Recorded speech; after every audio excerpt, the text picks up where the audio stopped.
Lanjutkan lagi pembahasan terkait bab sholat di kitab Bidayatul Mujtahid.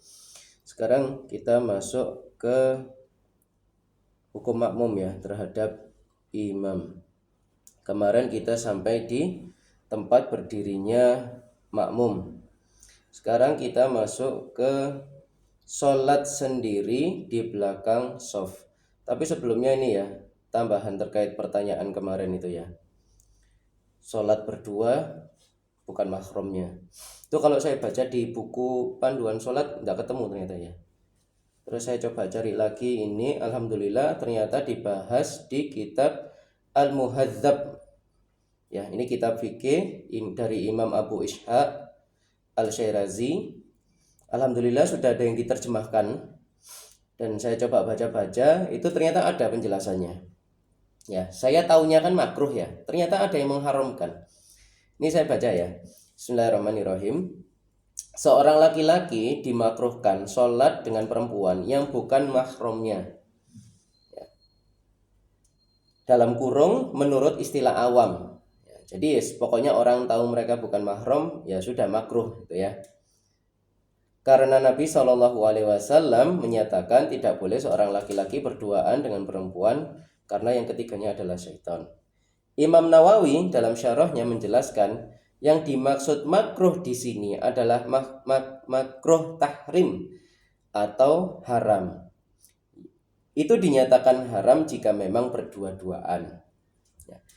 Sebelum saya lanjutkan, ini biar tidak salah paham ya. Maksudnya berdua-duaan yang haram itu begini, tidak ada akses orang lain untuk melihat. Kalau jenengan ketemu orang yang bukan mahram tapi di mall, ya tidak apa-apa.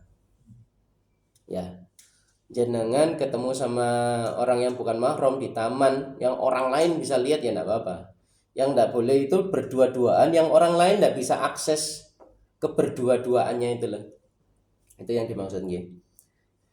Ulama Syafi'iyah menyatakan bahwa jika yang diimami oleh laki-laki tersebut adalah wanita yang bukan mahram, maka haram bagi laki-laki dan perempuan tersebut sholat berjamaah. Adapun jika mengimami banyak wanita, lalu laki-laki itu menjadi imam seorang diri, ya jelas ya, imam seorang diri ya, maka diperbolehkan menurut jumhur ulama. Ini berarti kalau misalkan ibu-ibu Aisyah terus sholat taraweh jamaah, imamnya Ustadz Bambang Edi misalkan gitu ya, itu boleh. Atau misalkan Ustadz Erwin azan, bapak-bapaknya nggak ada yang datang, ibu-ibunya datang semua, ya enggak apa-apa gitu ya.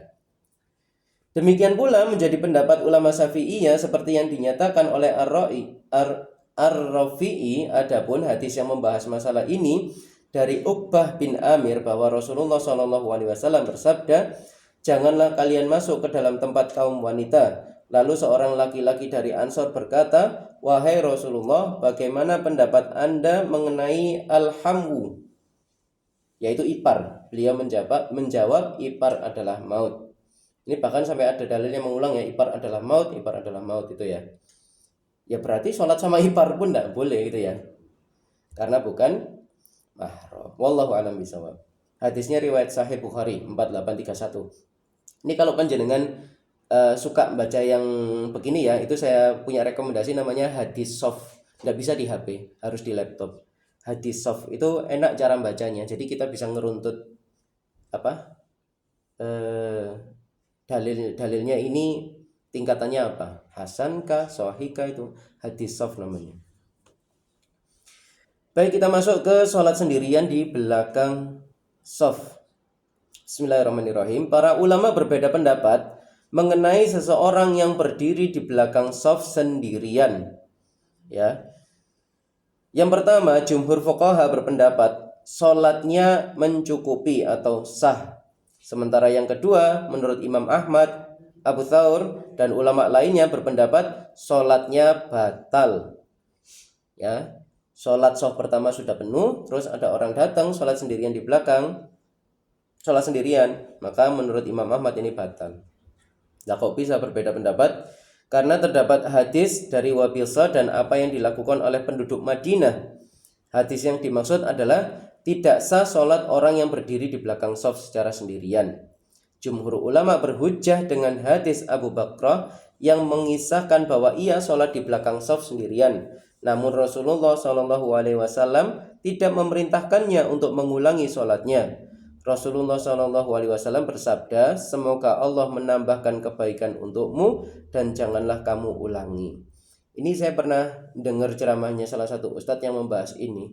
Jadi kalau sesuatu itu ditegur sama Rasulullah tapi tidak suruh ngulangi, itu kurang pas, kurang baik. Tapi tidak dilarang, begitu katanya. Ya, kan Rasulullah menyebutkan semoga Allah nambah kebaikanmu, dikasih semangat dulu, tapi jangan diulangi. Tapi kan nggak disuruh ngulang sholatnya. Ya. Penjelasannya, apabila hadis di atas dipahami sebagai sunnah, sekali lagi ya, apabila hadis di atas dipahami sebagai sunnah, maka tidak ada pertentangan antara hadis dari Wabilsa dan hadis dari Abu Bakrah. Maka mengkompromikannya adalah apabila sholat belum mulai, ada baiknya tidak membuat shaf sendirian. Ya, imamnya belum takbir, itu alangkah baiknya nggak membuat sholat sendirian. Ya, sering ya ini ya kita dirapikan oleh Ustaz Bambang Edi misalkan ya, yang sebelah sini terus ada Pak Bagio di belakang, Mas tolong temani, itu kan biasanya ya, kan belum takbir. Jadi sunnahnya yang belakang itu ditemani gitu. Namun apabila sudah mulai, insya Allah tidak mengapa. Jadi kalau sholatnya sudah mulai terus ada orang yang datang sendirian, ya sudah, tidak mengapa. Begitu nggih, semoga bisa difahami, semoga yang sedikit bisa bermanfaat. Wallahu a'lam bishawab. Subhanakallahumma wa bihamdika asyhadu an la ilaha illa anta astaghfiruka wa atubu ilaik. Assalamualaikum warahmatullahi wabarakatuh. Untuk pekan depan ini ada pembahasan yang cukup unik, nggak apa-apa deh.